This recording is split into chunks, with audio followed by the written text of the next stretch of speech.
Peace and blessings once again, and welcome back to Veterans Arts on Air. I am your host, Mel L, along with my co-host, Sarah Eilefson. All right, we're going to go ahead and jump right into this one.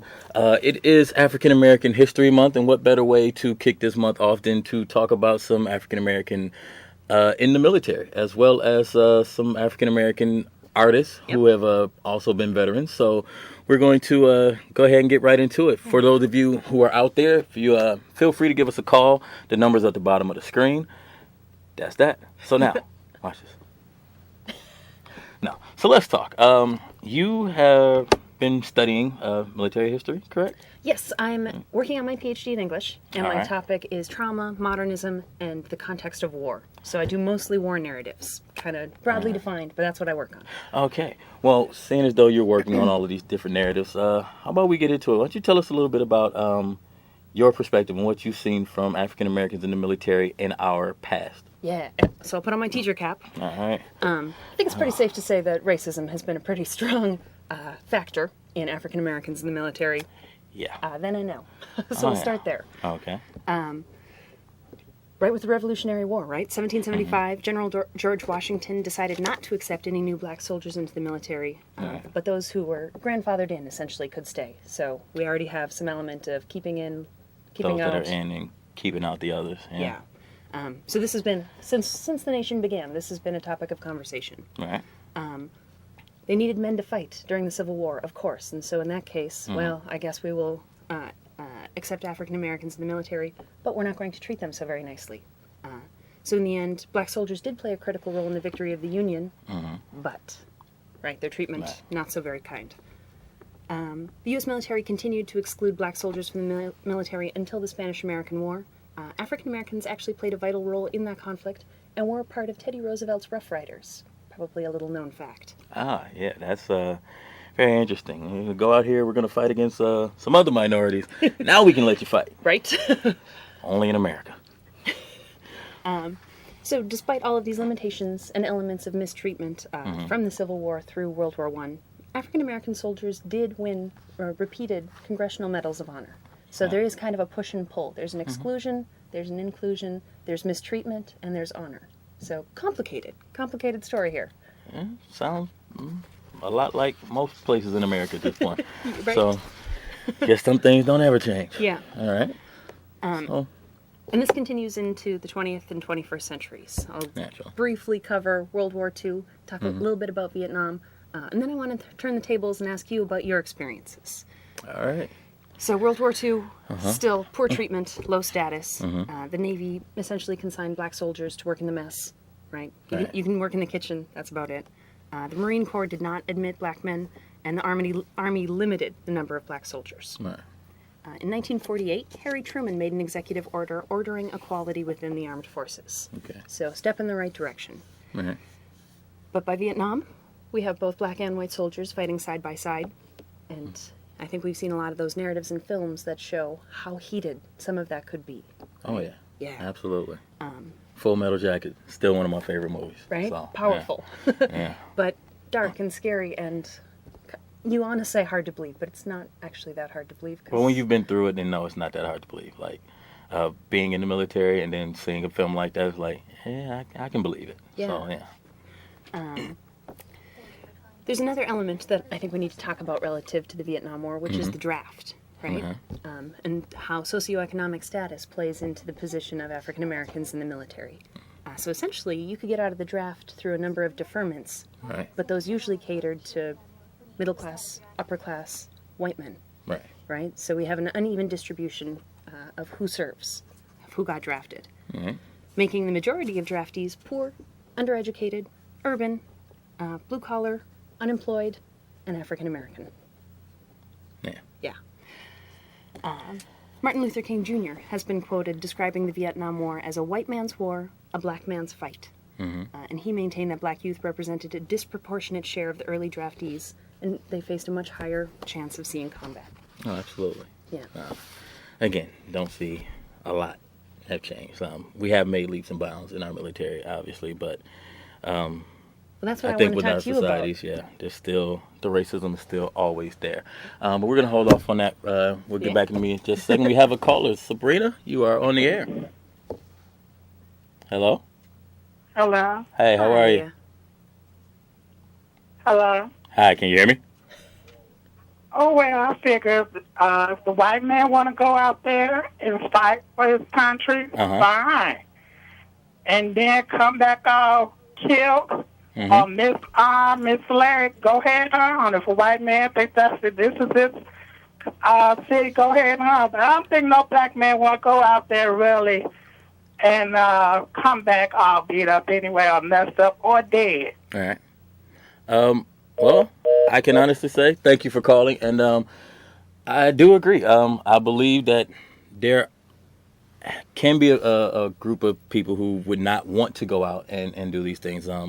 You will find that there are a lot of people who don't join the military because it's something that they want to do, but more so because they don't know of any other options that are out there for them. So you find with things like they tell you they'll give you more money for college, or they'll allow you to do this, they'll allow you to do that. And for someone who comes from a very low class areas or very poor areas that don't necessarily see a lot of other options, then the military seems like the only place to go. And then, of course, once you get into the military, then of course you have to deal with the possibilities of war and all of those other things. Me personally, from the time I joined the military until the time I was out, racism was a very, very big thing. It was something that I saw day to day.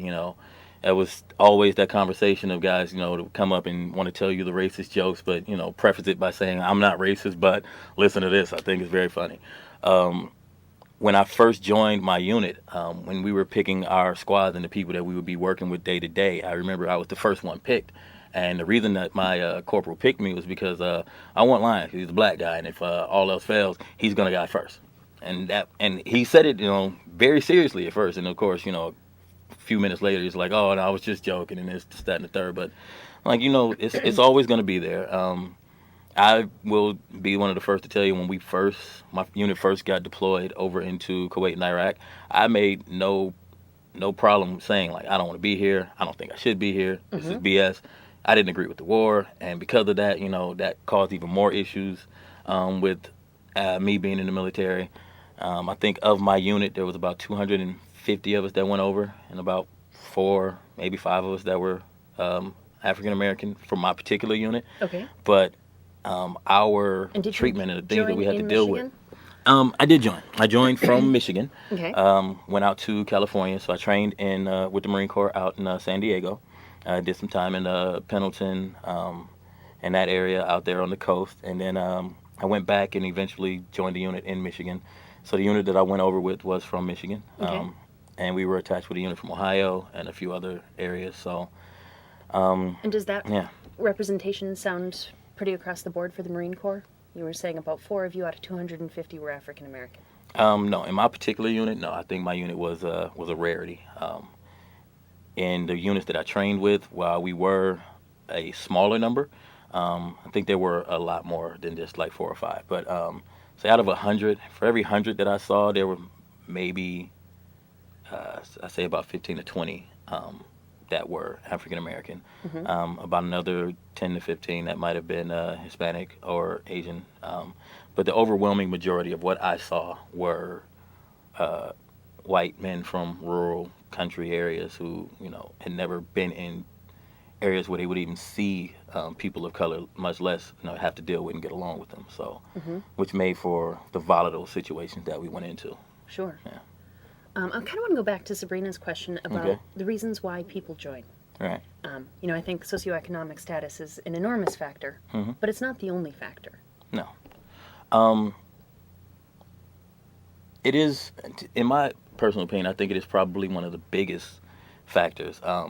It's no coincidence that if you go into a major city like the city of Chicago, which has one of the highest recruitment rates in the country, when you go and you see a lot of the military recruitment billboards and posters, they're often in those areas that are rundown parts of the city. There was a school that I went and volunteered at with the American Friends Service Committee in Orr High School. Orr barely graduated most of his kids. Like, their graduation rate was below 40% or below 50%. Okay. And then of those that did graduate, most of them were looking to join the military because they didn't see where else they could go. College wasn't necessarily an option, because the kids at this school were graduating at such a low rate. Like, they were literally just, it seemed like they were just passing them just to get them out of there and push them into the system. So the economic value of it is one thing that I think gets a lot of them.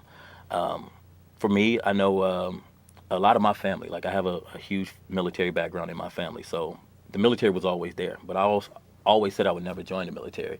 It just kind of happened. Famous last words. It did. For me, it literally just kind of happened. I joined the military about a year after high school, after I hit the road and traveled and was touring and just doing other things, just being out in the world and just kind of getting outside of Flint, Michigan. And I eventually joined the military for that reason, just to get away from Flint. Had I thought about it, I probably would have stuck to my guns and not joined. But, you know, it was kind of one of those things, like, I needed to get out of there. Like, the only thing waiting for me in Flint was death or, if lucky, a job at General Motors, which then was very difficult to come by. So, Okay. So kind of a double-edged sword. yeah. You don't join, and you avoid the possibility of getting killed in combat, Right. but you also don't get out of where you are. Right. You're stuck in the same city, which Flint, Michigan is one of the most dangerous cities in America, has been my entire life. So there's a war going on in the streets of Flint here. There's a war going on overseas elsewhere. It's almost like you're damned if you do, you're damned if you don't. So, Yeah. yeah. And it's like that in a lot of our bigger cities. Like, Chicago is the same way. Like, Chicago's murder rate is ridiculously high. So, you know, I could die here the same way I could die over there. So, you know, that's kind of the option. At least there's a paycheck coming in. You know, there's a steady paycheck. There's a steady room and board. So, again, those options are kind of just there for you. So, I would maybe take this opportunity to invite callers who maybe have a similar experience or a different experience that they want to share with us. Okay. On the numbers at the bottom of the screen. But let's talk specifically about some of your experiences. okay. Let's go. I don't know where the best place to start is. I feel like basic training is one of the places where, you know, you're under the most stress. People are yelling at you, and it seems like that's where the slurs and the challenges are going to come. Was that harder? What was? In boot camp, I had 5 drill instructors. Okay. I started off with 4, picked up another one because he had put his hands on a student in another unit, and of course they weren't going to fire him, so they just sent him over to us. So 2 white gentlemen, a Brazilian gentleman, and a black guy. So actually, I take that back. There were only those 4. The taller white guy made it a point to, you know, say, you know, I'm going to turn every one of you into what I think a Marine should be. And he was hard-nosed, and he was very, very tough and got out of pocket a lot with the minorities that were in our unit. He treated us a lot worse than the others. There's the shorter white guy who grew up in California, around in the Oakland area. So, you know, he was very stereotypical in his behavior because he grew up listening to rap music. And so he acted and treated us as if we were a bad stereotype from a rap video. Oh boy. The Brazilian gentleman had an accent so thick that he pretty much treated everybody the same. I will say that.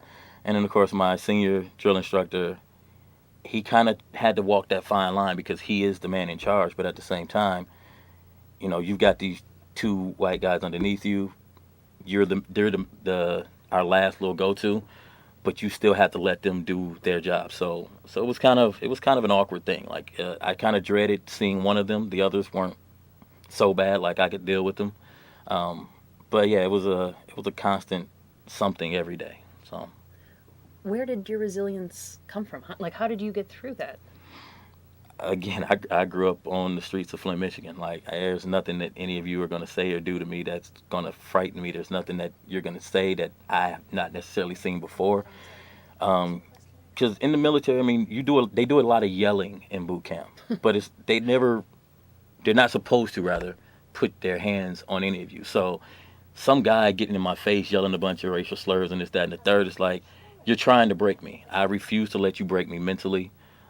Physically, what you're doing to me is making me stronger. So while it may bother me now, like, I'm not going to let you see me break. I'm not going to let you see me sweat. And I think that was part of what made the civil rights movement so powerful to me. Is like, you know what, you can do all of these things to me, but you are not going to break me. I'm going to continue on, because if not me, then the person behind me will have it easier. So there was nothing any of them could say or do that was going to break me.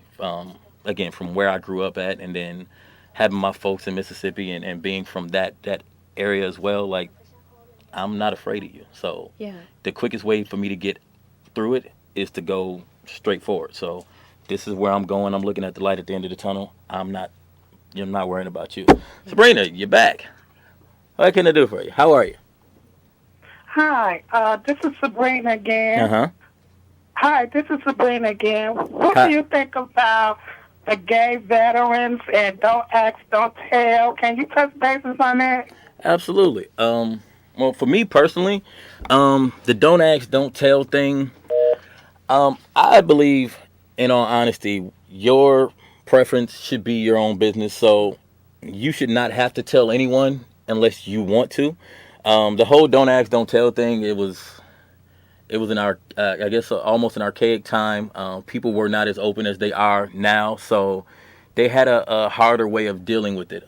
I know personally, by the time I joined the military, there were, I believe, 110 guys in my unit in boot camp, and there were a few of them that we knew were homosexual. And it's just kind of one of those things. Like, I don't care about your sexual preference personally.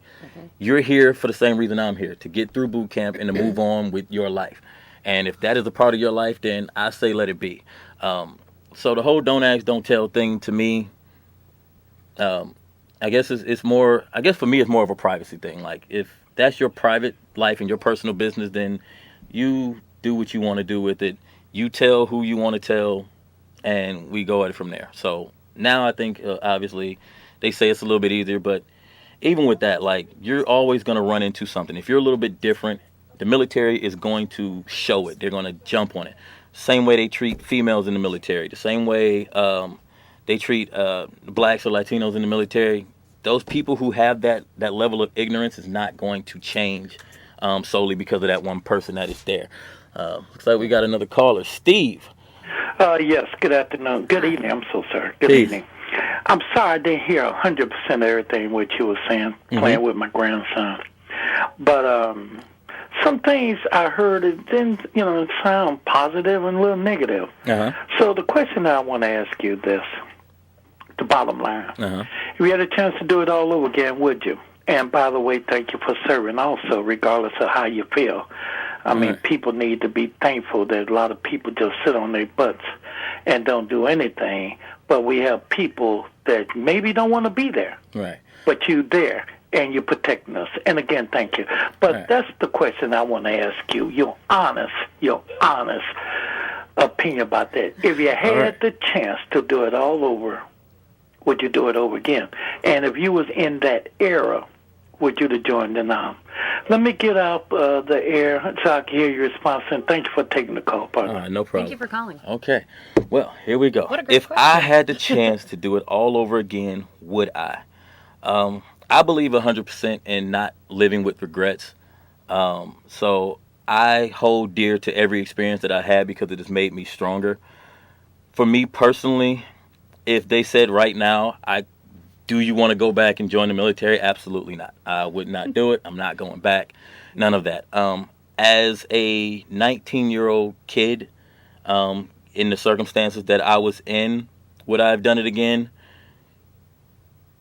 No, actually, that made it a whole lot easier. Absolutely not. I personally would not go back. But that is because looking back at it now, like being me today, I have found so many different avenues and ways of being able to get to the places and things that I needed to that I did not know were there for me. So if I knew what I know now, the military, I probably would have stuck to my guns and never joined the military. When I go out, and I do speak a lot to high school students at career fairs and things like this, and I do get this question a lot, and my answer is always this: I am not anti-military. I will never say that. I am anti unnecessary wars, and I believe that one of the current wars, the war in Iraq, was an unnecessary war. As far as people in the military, especially young minorities, I look at it like this. If you are getting out of high school or getting ready to get out of high school, you need to set in stone what is it you want to do going forward in your life. And then you need to figure out the best way to get to that point. And if the military is an avenue for you to get there and you feel like that is probably the best avenue for you to get there, then by all means, that is something that you need to do. But as I often tell these students, like a lot of these things that you want to go and join the military for, like the graphic designs, which you see a lot in our Army commercials nowadays, there are avenues to get you these things without you having to join the military. There are scholarships that can get you money for college without you having to go and put your life on the line. So for those people who say, it's a family tradition and this is something that I would like to continue to do, then by all means, you should definitely do that. But for me personally, again, I will never forget about my experiences. I love being a Marine. Once a Marine, always a Marine. I love the time that I had with a few of my brothers. But as of right now, today, if I had to go back and do it again, I'm not going. I'm sorry. There's so much other stuff I could have been doing. All right, so. Could I actually say that this might be a great place to talk about the workshop we have coming up on Saturday? All Some right. of the work you're going to be doing. It's open to everyone, but very family friendly. All So right. if you have So- kids, bring them by on Saturday. All right, so we're going to go ahead and we're going to move into talking a little bit about some other art. But yes, this coming up Saturday from 1 to 3, I will be doing a workshop at the National Veterans Arts Museum called Identity and Representation. So we will talk a little bit about my experiences and how my art helps me to cope with the things that I've lived through. I am going to show you all some techniques and the way that I do some of my art, and then those people that are there will create some art of their own that hopefully we will have hanging up in the museum within the week or so that we can continue to have it there. Yeah, absolutely. There'll be an on-site exhibit, and there'll also be an online exhibit. All right. The workshop is free, but spaces are limited. So Absolutely. RSVP on Facebook, send me an email, let me know you're coming so I can save you a spot. I gotta say, it was a lot of fun going shopping for the spray paints and paints. All right. We're going to have some fun. Yeah. So please come on out, join us. And yeah, it's going to be a lot of fun. All right, now I am going to show you once again. I think I've shown this piece once before on our show, but given it's African American History Month, I wanted to show you all again one of my favorite pieces at the National Veterans Arts Museum, William Miles's piece called Heavy Weight. And I have a quote from William that says, "I grew up on the south side of Chicago with 3 brothers and 2 sisters. My mother instilled in us that you must be a responsible person and at the same time be independent, and that the only thing that you have that is of some value that can never be taken from you is your education and your word." Now, really quickly, looking into this piece, this kind of embodies a lot of what us as African Americans deal with in the military. We go out and we fight this war for this country that we live in and this country that, we are a part of, only to come home and be faced with the Ku Klux Klan and the racism and the bigotry and the discriminations that we have fought so hard to get ourselves away from. So that's why every time I see this piece, it's just a reminder to me that, even though I have done these things, not everybody is going to see me as a hero. Not everybody is going to be thankful for the things that I do. And yeah, so that's that. So Miles Williams, Heavy Weight. Now, this next piece, would you talk to us a little bit about this one? This one is one of my absolute favorites. You can see it in person as you walk into the museum. It's Cleveland Wright's piece, "I Regret to Inform You." And of this piece, Wright says, "I started drawing on the envelopes of letters home on the way over to Vietnam, or just before I left stateside. I drew the pictures to amuse myself and to pass the time, to illustrate the topic of my letters, and to convince my family not to worry about me by injecting some humor into the overall situation. I wanted also to make a scrapbook of my experiences in country." Yeah. And the thing that I love about this piece is it's almost naive. There's something just simple and stirring, and everyone who walks into the museum and sees it can have a feeling of empathy, of understanding with what's happening in the image. All right. Well, with that being said, it looks like we will be wrapping up here shortly. So I guess I want to just kind of close out with just by saying that, our military is a great place for a lot of you, given the right circumstances. And so if that is something that you are looking forward to doing, then by all means, make that choice. But make sure that you are making that choice for the right reasons. Yeah, don't And make that choice lightly. I often tell people, Don't just listen to what your recruiters are saying, because recruiters are there to get the numbers up, and recruiters lie like Persian rugs. They do. They lie like nobody's business. You tell you, okay, well, how long is boot camp? Oh, boot camp's only 12 weeks. And like, they regret to tell you that, oh no, boot camp's about 13 weeks long. But if you fail any one of those weeks, you stay in boot camp until you pass that week, then they send you along. So boot camp at the minimum is going to be 13 weeks in the Marine Corps. But it could, as it took a friend of mine, Lopez, it took him about 6 months to get through boot camp. So don't just listen to those recruiters. Sometimes you actually have to go out and find someone like myself who is who's been through it, and let them do their thing. All right. So with that being said, I will see you again next month. I've been Mel L, my Sarah. co-host. Peace and blessings, y'all. Thank you.